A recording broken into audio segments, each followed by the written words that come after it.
चलिए आज हम पढ़ेंगे राष्ट्रवाद, यूरोप में राष्ट्रवाद के बारे में। यूरोप में राष्ट्रवाद क्या है? सबसे पहले हम जानते हैं यूरोप क्या है। यूरोप एक महादेश है, ठीक है, जिसके अंतर्गत बहुत सारे देश आते हैं।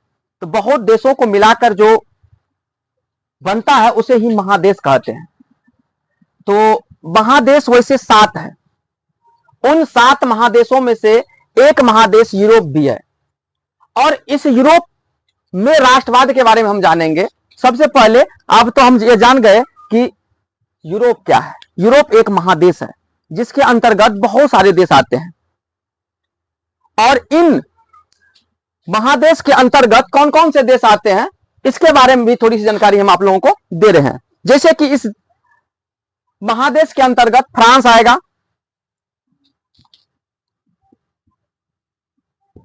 फ्रांस हो गया, इटली हो गया, ऑस्ट्रिया हो गया, और भी मतलब देश आते हैं जैसे जर्मनी हो गया,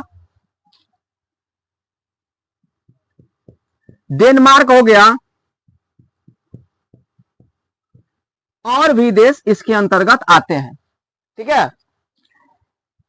लेकिन इसमें सबसे ऊपर जो फ्रांस है, हम यहां के राष्ट्रवाद के बारे में आज इस क्लास में पढ़ने वाले हैं कि फ्रांस में किस प्रकार से आंदोलन हुआ था, क्रांति हुआ था। सबसे पहले यूरोप तो हम जान गए एक महादेश है, लेकिन इसमें जो राष्ट्रवाद है, यह राष्ट्रवाद क्या होता है इसे भी जानेंगे हम।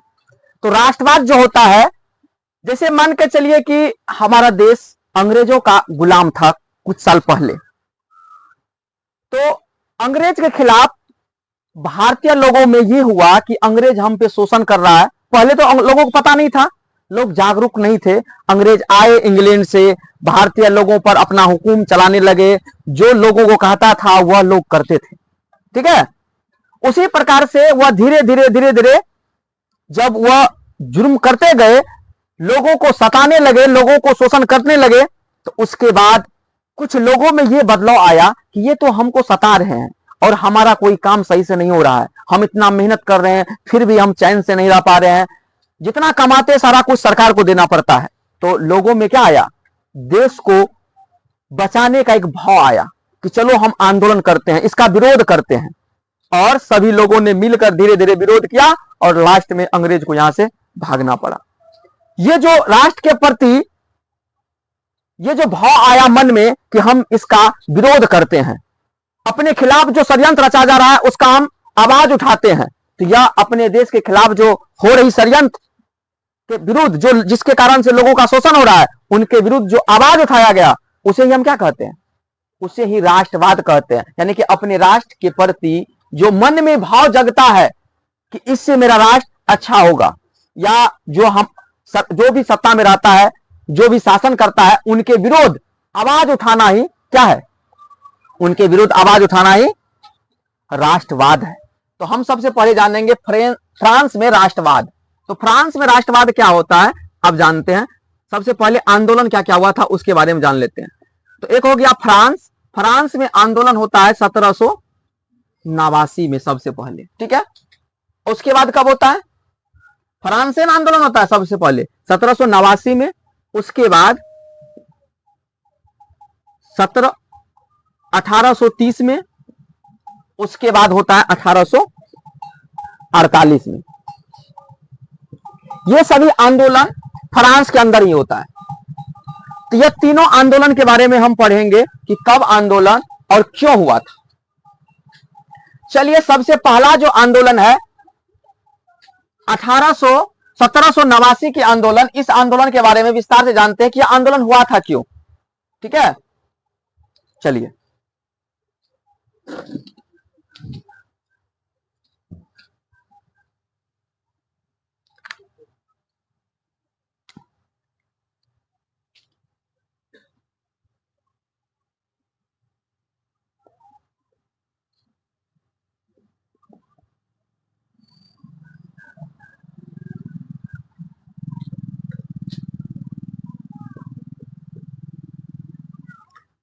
सत्रह सौ नवासी में फ्रांस की क्रांति होती है, ठीक है। 1789 में फ्रांस की क्रांति होती है। इस फ्रांस की क्रांति के समय, और क्रांति क्या हुआ था अभी तुरंत बताए हैं कि जब लोगों को सताया जाता है तो लोगों के अंदर यह भाव जगता है कि चलो हम कम से कम जो सत्ता में है उनके खिलाफ आवाज उठाए। जब उनके खिलाफ आवाज उठाया तो 1789 में इनको जेल में डाल दिया गया था। लेकिन क्यों डाल दिया गया था, किस कारण से डाला गया था, इसको थोड़ी सी विस्तार से हम जानने का प्रयास करते हैं। तो 1789 में यहां के सम्राट थे लुई 16वां, राजा या सम्राट कह सकते हो, लुई 16वां। लुई 16वां यहां के सम्राट थे, राजा थे। और यह कौन सा राजा थे, निरंकुशवादी राजा थे। कौन सा राजा थे,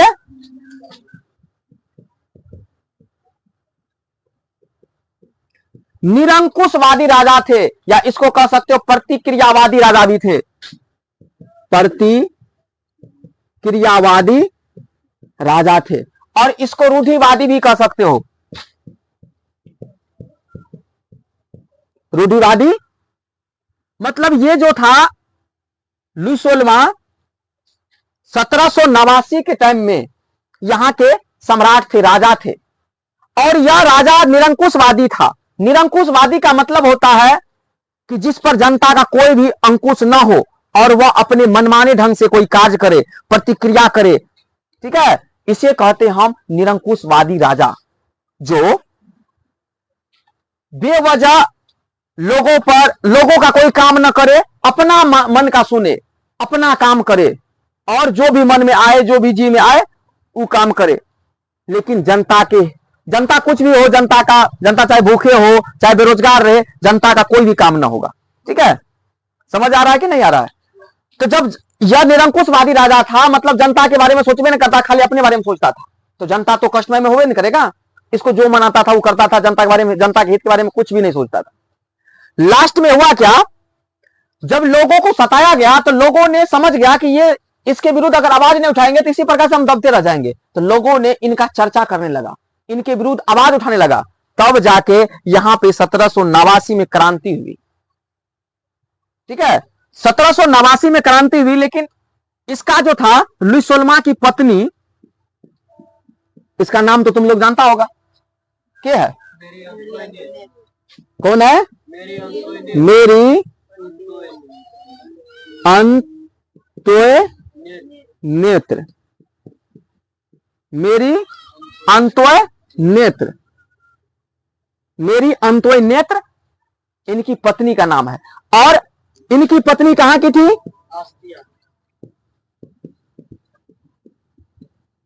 आस्टिया की रहने वाली थी, यानी कि आस्टिया की महारानी थी।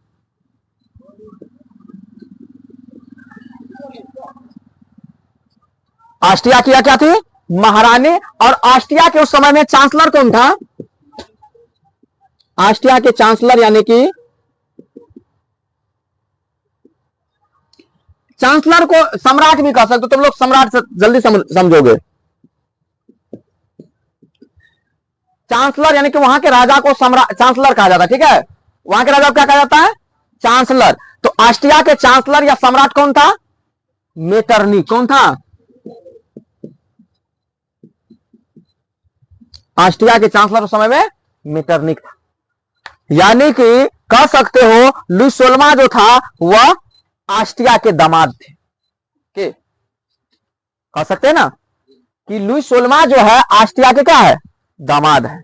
लेकिन इनकी पत्नी जो थी वह खर्चीली टाइप की थी।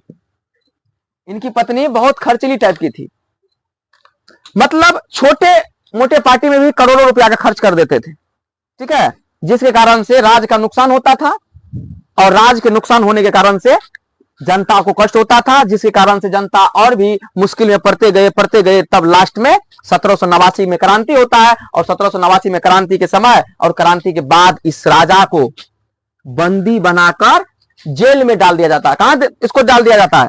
जेल में।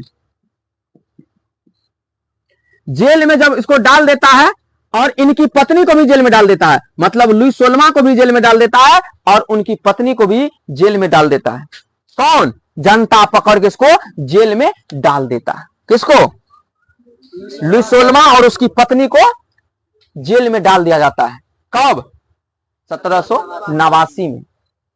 1789 में इसको जेल में डाला जाता है और इसे क्या किया जाता है, गिलोइट नामक एक हत्या करने वाला एक सामान होते हैं, जहां पे उनमें उनका गर्दन या लोगों का जिसको मतलब मारा जाता है उनमें उसका गर्दन डाल के काट दिया जाता है।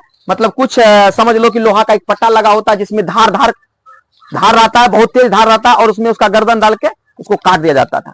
और उसी में लुई सोलमा को डाल के काट दिया गया। लेकिन कब काटा गया था?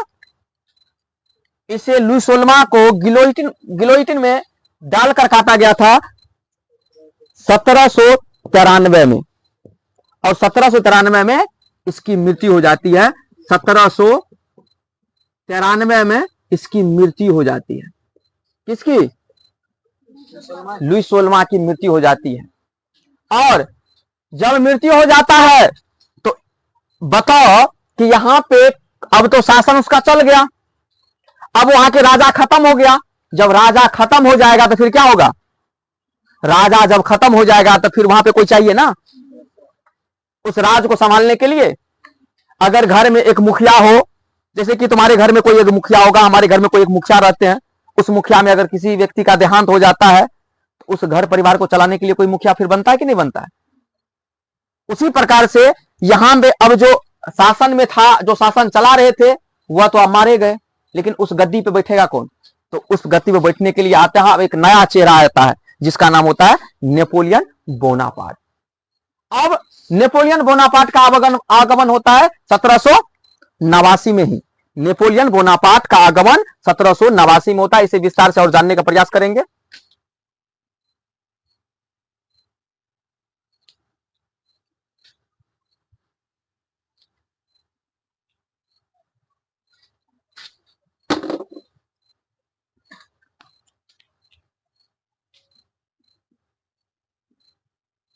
सत्रह सौ नवासी में आगमन होता है नेपोलियन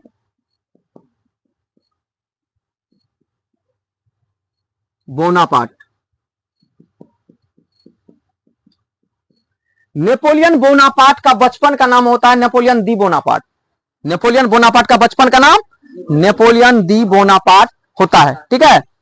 अब नेपोलियन बोनापार्ट यह राजनीतिक में सक्रिय हो जाता है, मतलब यह राजनीतिक में सक्रिय होता है 1789 में। ठीक है। और उससे पहले क्या होता है? या 1789 के से पहले या उस टाइम में यह क्या होता है? यह होता है नेपोलियन बोनापार्ट इससे पहले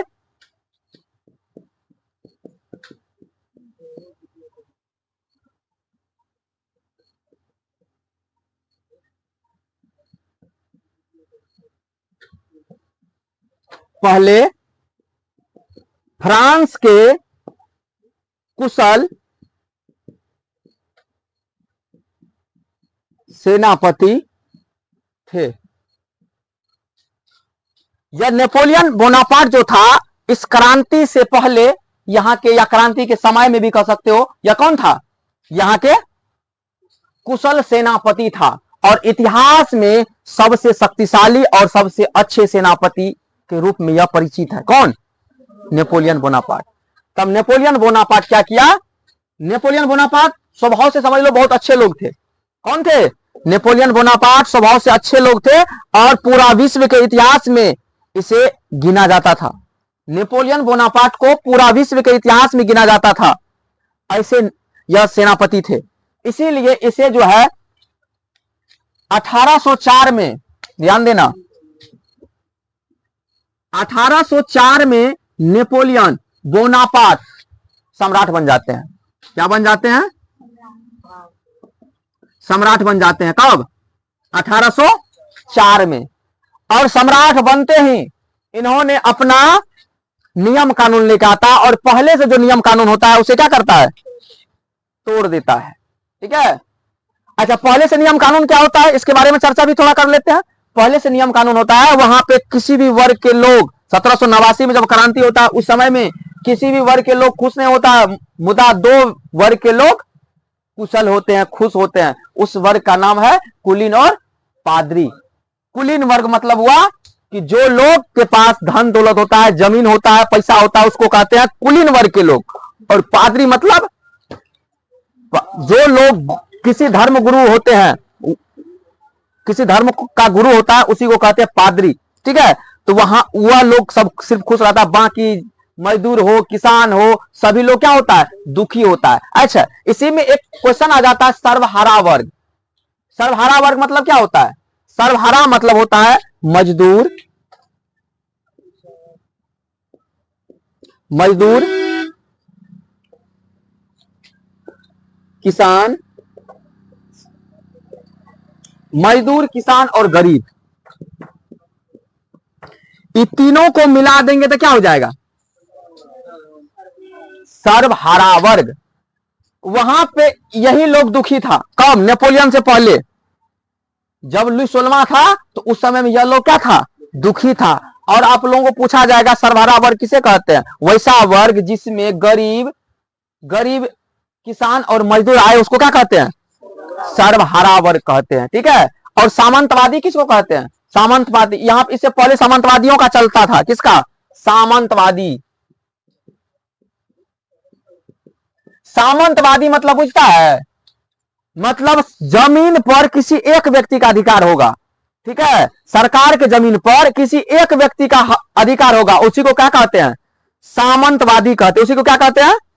सामंतवादी कहते हैं। जिस पर किसी एक व्यक्ति का अधिकार, उसको क्या कहते हैं? सामंतवादी। और यह लोग क्या करता था? बहुत खुश रहा करते थे, और यहाँ पे इसी का अधिकार होता था, इसी को फायदा मिलता था, बाकी सब लोगों को फायदा नहीं मिलता था। सामंतवादी सोच का यह था, उसी को कहा जाता था निरंकुशवादी। ठीक है, लेकिन अब हम बात कर लेते हैं, नेपोलियन बोनापार्ट आ गया ना। अब नेपोलियन बोनापार्ट को देख लेते हैं। तो इन्होंने क्या किया? इस सामंतवादी को खत्म किया। कौन? जब नेपोलियन बोनापार्ट, नेपोलियन जब आता है 1804 में, जब सम्राट बनता है, तो सम्राट बनने के बाद यह क्या करता है? सम्राट बनने के बाद इधर जितना भी नियम कानून होता है सबको बदल देता है। कहता है कि जितना भी है सबको खत्म करो। और खत्म करने के बाद सामंतवादी सोच को खत्म करता है। ध्यान देना, सामंतवादी सोच को खत्म करता है। उसके बाद इन लोगों को थोड़ा सा कानून के समक्ष समान रखता है, और सबको विशेषाधिकार जो मिल रहा रहता है उसको खत्म करता है। विशेषाधिकार मतलब कि किसी एक वर्ग विशेष को अधिकार है कि जमीन उनका है, उनको जिसको मर्जी होगा उसको देगा, और उस पर लगान उस लेगा। तो ऐसा इन्होंने खत्म कर दिया, विशेषाधिकार खत्म कर दिया, और कानून के समक्ष सबको समान लाके खड़ा कर दिया। ठीक है, और लोगों को कानून भी मतलब संविधान में मतलब बदलाव किया कि जो भी मतलब दंड संहिता लाया कि जो अगर अपराध करेगा उसको कानून के अनुसार उसको सजा मिलेगा। ये सारा इसमें इन्होंने क्या किया? 5 बदलाव किया टोटल। इन्होंने जो एक संहिता लागू किया जिसका नाम है नेपोलियन संहिता। इन्होंने क्या किया? नेपोलियन संहिता लागू करता है।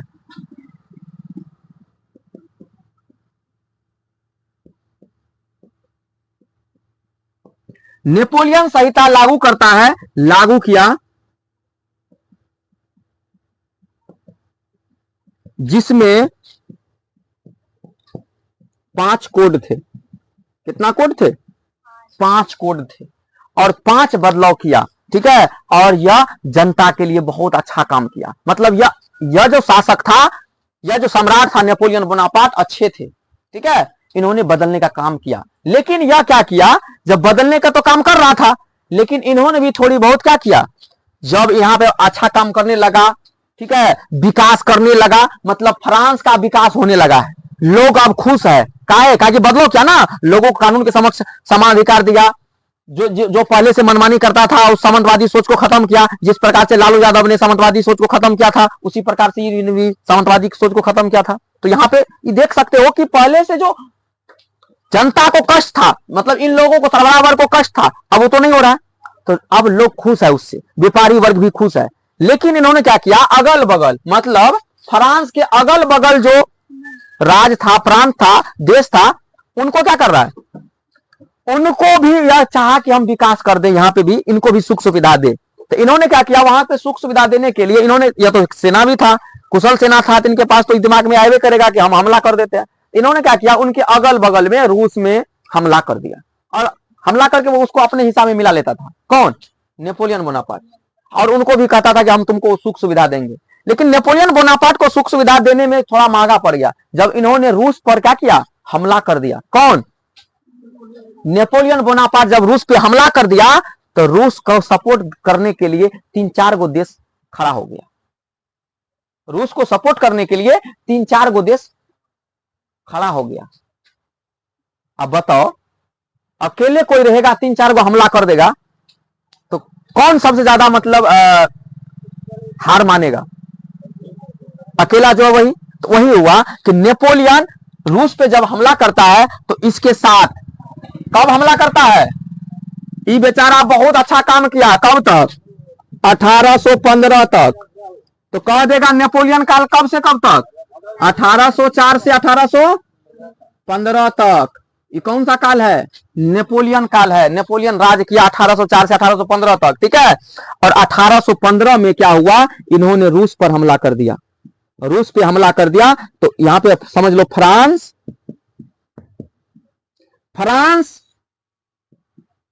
का लड़ाई हो गया रूस से। लेकिन रूस का साथ देने के लिए आ गया कौन कौन जानता है? जर्मनी, इटली, ऑस्ट्रिया, हंगरी इत्यादि। समझ लो इसको 3-4 गो देश इसका सपोर्ट कर दिया। किसका? रूस का। और इन पे हमला कर दिया। अब ये क्या हो गया? पराजित हो गया। ये अपने आप को सरेंडर कर दिया, हाथ ऊपर कर दिया, ठीक है, हाथ ऊपर कर दिया और बोला कि हम सरेंडर करते हैं। तो इस इन्होंने जब सरेंडर किया तो इसे बंदी बना लिया गया। कब? 1815 में नेपोलियन बोनापार्ट को बंदी बना लिया, ठीक है। और ध्यान देना इसमें ऑस्ट्रिया है और इसमें ऑस्ट्रिया का मेन भूमिका है। इस युद्ध में ऑस्ट्रिया का मेन भूमिका है। लेकिन यहां पे जो युद्ध होता है इस युद्ध का नाम होता है वाटरलू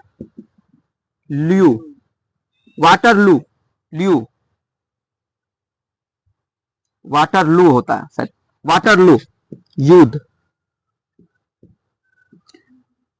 वाटरलू युद्ध में इसे क्या करता है? हरा दिया जाता है। किसको?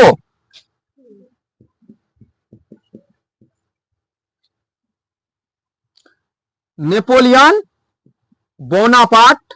नेपोलियन को क्या करता है? हरा दिया जाता है,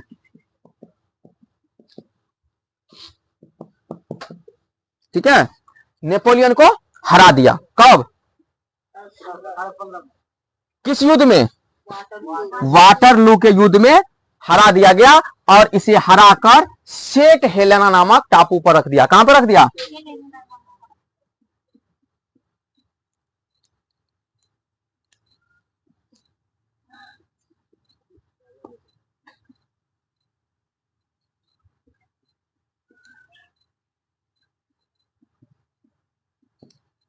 अब देखो सेंट हेलेना नामक टापू क्या होता है? यानी टापू क्या होता है तुम लोग पता है? टापू किसको कहते हैं?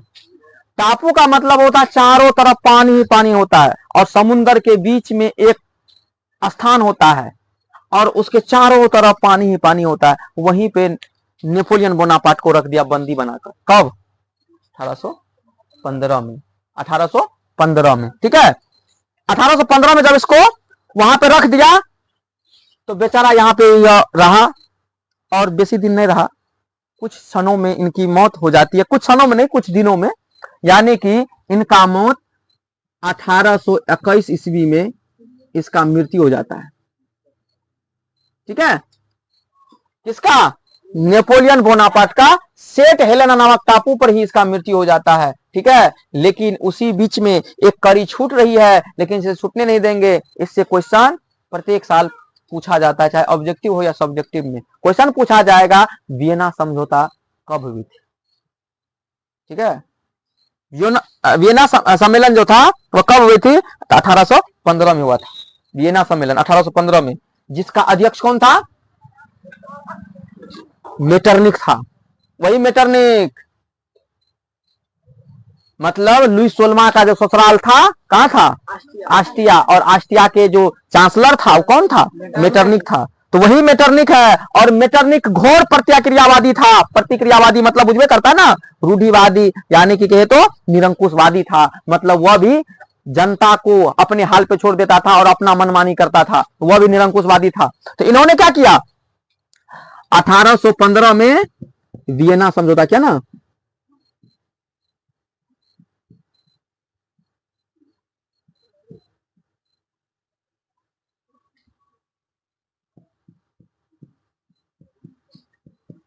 वियना समझौता किया, ठीक है, 1815 में, ठीक है। अब 1815 में जब इसे हरा दिया गया और इसे तो बंधक बना लिया गया, जब बंधक बना लिया गया तो अब बताइए आप ही लोग, यहां पे फिर राजा चाहिए कि नहीं चाहिए?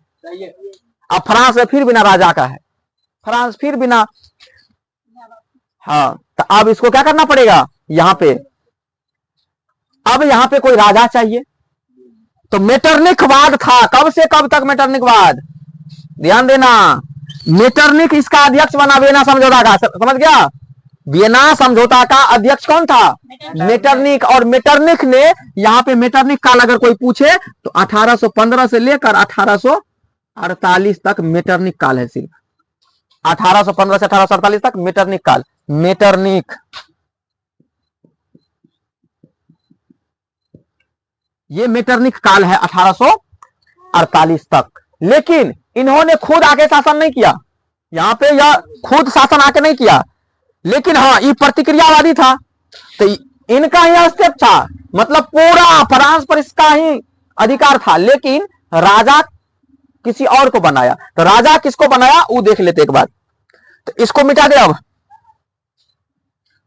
बढ़िया से एक बार देख लीजिए आप लोग, एक बार फिर से देख लेते हैं। 1789 में फ्रांस की क्रांति होती है, उस समय का राजा लुई 16वां होता है, उनके विरुद्ध लोग आंदोलन कर देते हैं, वह सामंतवादी का राजा होता है और कुलीन और पादरी वर्ग को ही सुख देता है, बाकी वर्गों को यानी कि सरबराह वर्ग को उन्होंने दुखी पहुंचाता है। जिसके बाद यह आंदोलन होती है और इसको राजा पद से हटाकर गिलोटिन इसको काट दिया जाता है और 1793 में इसकी क्या हो जाती है, काट दिया जाता है, इसकी हत्या कर दिया जाता है। और उसी समय में 1789 में नेपोलियन बोनापार्ट एक्टिव हो जाता है, 1789 में नेपोलियन बोनापार्ट एक्टिव हो जाता है और 1804 में यह सम्राट बन जाते हैं, राजा बन जाते हैं। इसके बाद नेपोलियन संहिता लागू होता है, इसमें 5 कोड होते हैं और उसके बाद इन्होंने छोटे छोटे प्रांतों पर हमला करना शुरू कर देता है, जिसमें फ्रांस और रूस के बीच में युद्ध होता है और उस युद्ध में जर्मनी, इटली, ऑस्ट्रिया और हंगरी जैसे देशों ने इसका साथ दे देता है और वाटरलू के युद्ध में नेपोलियन को हरा दिया जाता है और हराकर सेंट हेलेना नामक टापू पर उसको रख दिया जाता है, जहां पे 1821 में इसकी मृत्यु हो जाती है। और इसके बाद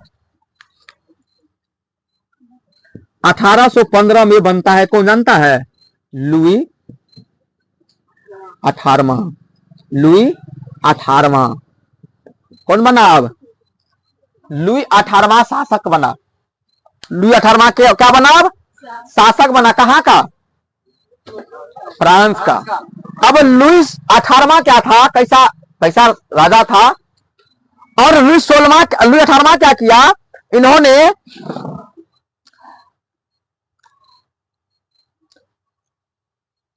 हाँ लुई 18वां बहुत अच्छे राजा थे, बहुत अच्छे राजा थे। इन्होंने भी क्या किया, बहुत अच्छे अच्छे बदलाव किया, जिससे लोगों को क्या मिले, सुख मिले, विकास हो, वहां पे विकास होने लगा और लुई 18वां भी वहां पे अच्छे से काम करने लगे, जनता का प्रिय बन गए। लेकिन इन्होंने कुछ दिन तक ही शासन कर पाए और इसका जो होता है 1824 में लुई 18वां का मृत्यु हो जाता है, लुई 18वां क्या हो जाता है, मृत्यु हो जाता है, अपकाश किसी कारण बस, मतलब इसका मौत हो गया 1824 में। तो ध्यान देना आप लोग फिर एक बार, 1789 के बाद 1804 में नेपोलियन बोनापार्ट बनता है और उनका काल जो होता है नेपोलियन बोनापार्ट का काल होता है 1815 तक। यहां पे इसको हराकर इसको बंदी बनाकर सेंट हेलेना टापू पर रख देता है और 1821 में इसका मौत हो जाता है। 1815 में आता है लुई 18वां, 1815 में आता है लुई 18वां। लुई 18वां अच्छे राजा थे, इन्होंने भी कुछ बदलाव किया जिसे हम बाद में पढ़ेंगे। सिर्फ अभी हम कहानी पढ़ रहे हैं कि यहाँ पे कहानी क्या हुआ था, कैसे कैसे युद्ध हुआ था, कौन कौन से क्रांति हुई थी, उन क्रांति के बारे में हम शॉर्ट में पढ़ रहे हैं, ठीक है। इसके बाद आप लोगों को टोटल ए टू जेड लिखाया जाएगा, जिसमें हर एक बिंदु पर लिखाया जाएगा। पहले हम कहानी समझ लेते हैं, कहानी होता है कैसे, और यह पूरा खिस्सा की तरह आप लोगों को समझ में आ जाएगा कि कब क्या हुआ, और यह बात आप लोगों को हमेशा के लिए याद रहेगा। आप लोग फिल्म देखे ना, फिल्म देखते हैं ना, फिल्म की तरह एक्शन है पूरा। देखो फिल्म की तरह एक्शन हुआ कि नहीं हुआ? 1789 में क्रांति हुआ, यहाँ पे लुई सलमान को हटा दिया, काट दिया। उसके बाद नेपोलियन बोनापार्ट आया, इन्होंने अच्छा अच्छा काम किया। उसके बाद वाटरलू के युद्ध में इसको हरा दिया, और उसके बाद श्रीलंका टापू पर रख दिया, जहां पे इसकी मृत्यु हो गई। उसके बाद आता है लुई फिलिप, इन्होंने भी अच्छा काम किया, फिर इसकी मृत्यु हो जाती है। इसके बाद कौन आता है? चार्ल्स दसम। इसके बाद आगमन होता है फ्रांस में चार्ल्स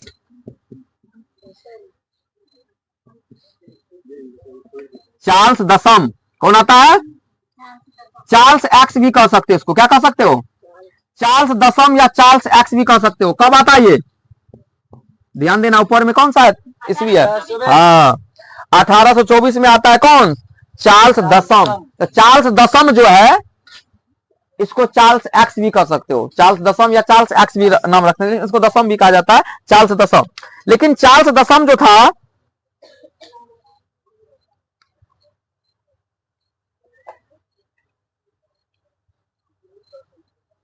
चार्ल्स दसम अपना प्रधानमंत्री बनाता है। चार्ल्स दसम अपना प्रधानमंत्री बनाता है।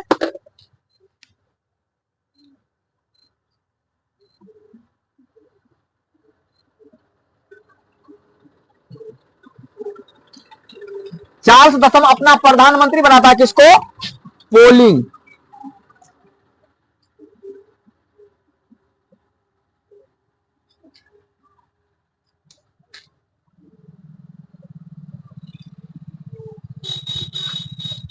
चलिए यहां पे लोगों को फ्रेश से लिख देते हैं।